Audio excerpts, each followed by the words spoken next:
Let's look at that action. Maybe the that got this good in this fight at the very end of the round. As it looked like, Vaden got Pettway in trouble with that right hand. There goes the bell. Now the bell. Whoa! There's a punch right over. See how good it is to have Richard Steele. How big he is. A smaller guy couldn't have separated them, and would have popped him one. All right, as we enter into round number 8. Let's see if Pettway takes that anger and carries it over into this 8th round. Come on, work it, get out. He went after the bell sounded to end round 7. Remember that foul fest in the fight with Simon Brown. Remember he got low blow submarine through the ropes early in the fight. He came back off the canvas to beat Simon Brown. You know, Ferry Pacheco is going to remember this. Oscar Bonavini years ago, a very tough guy, was scared to death of Joe Frazier and fought better, dropped Frazier twice because of his fear. Had no fear for Ali and got himself dropped 3 or 4 times because he didn't care. What happened with Pettway, he was nervous. Simon Brown a bit, fought a very careful fight. This time, I don't think it's the same thing. He doesn't have a great chin, and he's got to worry about that. I don't think his mind is on this fight. I mean, he's not fighting it with intensity, with urgency. It's not like the thought has occurred to him that he can lose the title here. Keep him up, keep him up, keep him up. And Paul Vaden could be one right uppercut away. Well, out on the line, the under and over for this round was 8. This is the round, was the halfway point. Break it or make it. Pettway's fighting with more intensity now than he had in all the other rounds put together. Yeah, he's picked it up, and it might be because of what happened at the end of the 7th round. Yeah, he got shaken and he got really rattled, and in the corner they screamed him. That's what it took, I guess. He doesn't look right. He didn't look right when I saw the close-up on him in the corner. He doesn't look right here. Something looks wrong, and I just don't know what. He looks lethargic. He does look a little dazed. We saw that between rounds.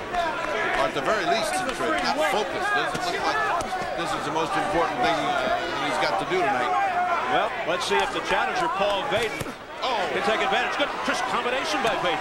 And a good jab to follow. And it's Pettway that falls back. Yes, he's got Vaden. He's got Pettway going back. See, right there was no killer instinct on Vaden's part. There's where that mean streak that he doesn't have might have helped him if he had it. He didn't go after Pettway. He stunned him, got his attention good, backed up the champion. Take your chance. You've got to take it. That window of opportunity may not come again. That's right. Is where he should have attacked. And right there is where he was humming somewhere over the rainbow, and he didn't attack. So Vaden letting Pettway off the hook when he could have had a major opportunity. It's split seconds like that that allow titles to escape. And Pettway, who is extremely resilient, and could take advantage. He's outspeeding Pettway. He would just punch more. Punch your way out, don't hold it. Come on, work. Keep him up, keep him up.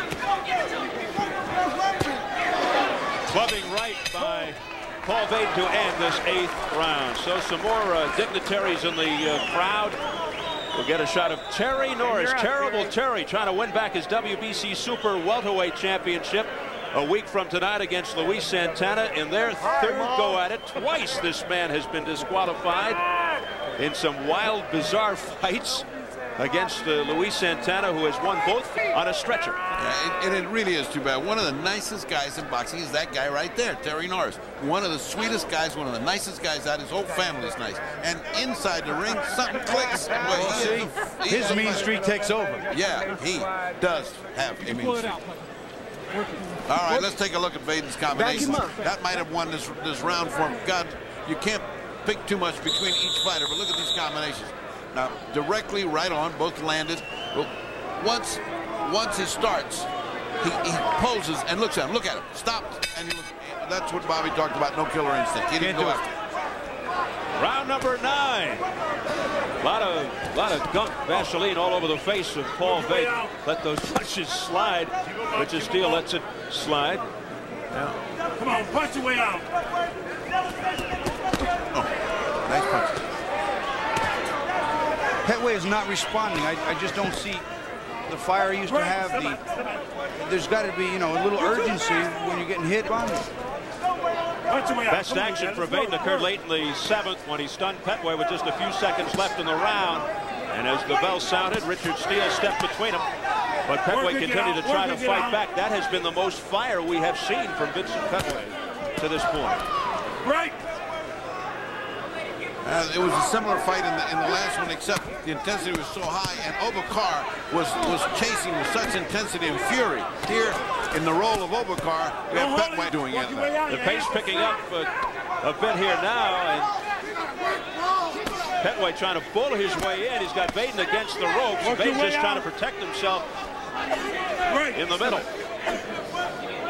So even inside, Pettway is more effective, but he's even overcrowding himself. He's pushing himself too close to Vaden, where he can't load up and take some good shots and dig them in. Short right uppercut by Vaden, that clicked. Good leg double here, yeah, by Pettway. See, that's what he's got to do. He's got to work inside like that. Come with the right hand, come with the left hand. Rip one or two up the middle. See what happens. I cannot understand why Vaden just plants himself there. It takes so little to spin out, and yet he doesn't even try. What he's trying to do there from a defensive standpoint is feel where Vincent Pettway gets tight and start to load and just block and feel him. Kind of an awkward defense to do it, but he's not doing bad. Less than a minute remaining in round 9. Vaden in excellent condition, good endurance. The longer the fight goes, he feels his chances are better. But if he does have a weakness, it may be that when he gets somebody in trouble, he has a tendency not to finish him off. And we have seen evidence of that here tonight. He had Pettway, well, not in trouble, but he had Pettway. He got his attention. He's at least got his attention. Yes. Follow up. Now there's a little dangle of a tape on Vaden's glove. Let's go. Jimmy Montoya shouting on instructions along with David Love, Vaden's trainer, a former middleweight standout. Montoya is a great boxing man. He has been around so much, and he sees that he can have the championship in his hands. Now the pace picks up. Vaden coming alive, 30. Yeah. Well, they get a combination of big punches thrown by both men, and they tangle up because of Vaden's style. He just gets inside and wants to make sure nothing else is hitting him.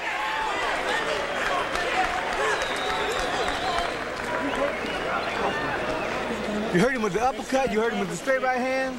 I took off the round 10 coming up, Paul. You got to put it together. Come on, baby. You got 3 more rounds to kick his ass. One person in the corner. We need him out of there, okay? And you got to stop giving him the distance. You got to stop laying on him inside. That them start working. Letting them hands go. And then follow him. Don't pull out. Stay right there tight. Okay? Now, come on, you can still win this fight. Come on. Oh, 6 minutes of your life. Give everything you got. Everything you got. Come on, Vince. You have to, take the short away from him, please. All right? You worked hard to get it. You got to hold it. Yeah, you worked hard, so, now is the time. Keep the time. Okay. All right?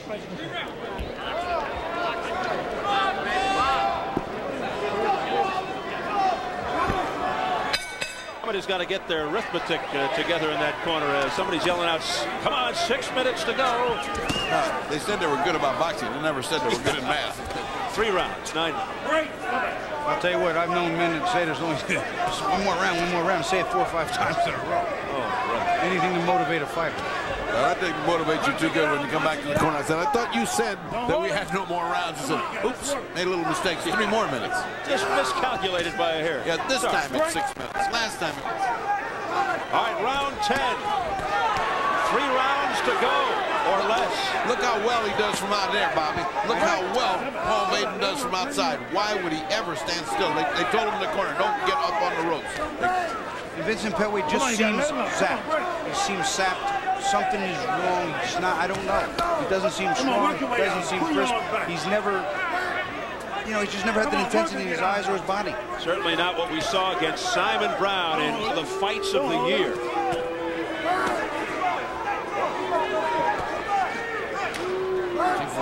From out here, Vaden can control with a superior defense, faster hands, and at this point in the fight, Pettway has not got anything to block his shots. See his jabs just going straight in there? He could do that the rest of the fight and win the championship. Well, either Pettway was overconfident coming in, or you know, underestimate the opponent here tonight, or he just can't mentally get up after coming off that fight. There's a combination by Vaden. Nice combination, but again, he stands there looking at him, Steve. That's called painting a picture.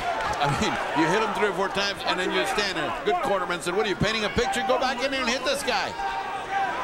That's the second or third time we've seen that happen tonight. Oh, good left uppercut by Vaden, known for his right uppercut. And there he is back on the ropes. That flush on the jaw of the man who beat Simon Brown, Vincent Pettway. Did you see that, Bobby? He just forced Pettway back by a step, and then he went back against the ropes instead of following it up. You know, I don't understand sometimes, you know, boxers have a mentality of not charging, not being aggressive. If you get a man hurt, you get him drunk, you mug him. Well, there he punches in bunches, tries to keep it going with this flurry. Paul Vaden, and there's a short, crisp right hook by Vincent Pettway, but it didn't do him up. It certainly woke him up, I'll tell you that. That exchange woke him up. And to fight a little bit better, he better fight better. Less than 20 seconds left in round 10. I just don't understand Vincent Pettway's performance today. It's just there's something missing. I just don't know what's going on. There's definitely a void, and Vaden again looking to pour it on here at the end of the round.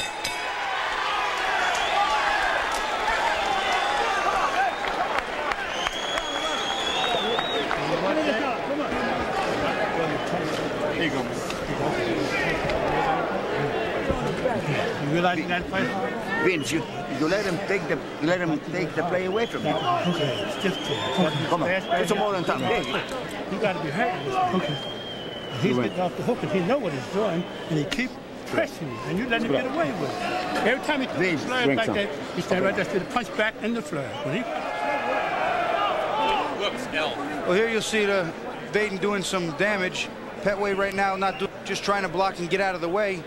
I just don't understand why he's waiting so long. Pushes Vaden back in the corner, trying to retaliate, throws a few nice shots, but eventually Vaden does come back again. And Vaden, when he pushes him back, doesn't attack him. Just when he goes back on his heels, another shot would really drive him back. He doesn't do it.